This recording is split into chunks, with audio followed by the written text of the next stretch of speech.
விவசாய பெருங்குடி மக்களுக்கு என்னோட அன்பான வேண்டுகோள். நீங்கள் ஊரோரத்தை விவசாயம் பண்ணுறது தவறு இல்லை. ஏன்னா ஊரோரத்துங்கும்போது அந்த இடத்துல கால்நடை விவசாய பொருளாக இருக்கட்டும், ஒரு கோழி, மற்றபடிக்கு ஒரு மயில், இந்த மாதிரி எத்தனையோ உயிரினங்கள் வந்து வாழுது. நீங்கள் இந்த சாதாரணமான ஒரு சோளத்துக்கே இந்த அளவுக்கு நீங்கள் ஒரு விஷத்தை கலக்கி ஒரு விவசாய பூமியில் வந்து தெளித்து ஒரு ஒரு பரிதாபமுள்ளான ஒரு உயிரினத்தை கொல்ல நீங்கள் சந்தோஷப்படுறீங்கன்னா, மற்ற இதால் மயில் சாவறதோ, கோழிங்க சாவறதோ, ஆடு மாடுங்க சாவறதோ, இதெல்லாம் எத்தனை இருக்கும் யோசிச்சு பாருங்கள். ஒரு விவசாய பூமியில் சரியான மருந்து கிளிசல் அடிக்கக்கூடாதுன்னு கவர்மெண்ட் அந்த மருந்தே தடை பண்ணிடுச்சு. மண்புழுக்கள்லாம் செத்து போயிடுதுன்னு நீங்கள் சாதாரணமாக ஒரு ஊரோரத்திலிருந்து இந்த மாதிரி ஒரு கோழிங்க, ஆடு மாடுங்க, விவசாய பொருட்கள் இத்தனை இருக்கிற இடத்துல வந்து இந்த மாதிரி மருந்தை போடுறீங்க. இதெல்லாம் வந்து உங்களுக்கு மனசாட்சிக்கு சரியாக தோணுதா? சொல்லுங்கள் பார்க்கலாம்.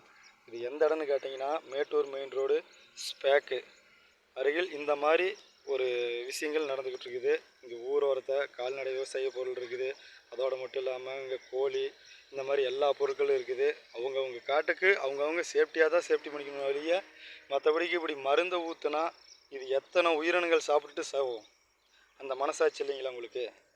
இதை ஒரு அவேர்னஸ் வீடியோவாக எப்படியா தயவுசெய்து எல்லாத்துக்கும் ஷேர் பண்ணுங்கள்.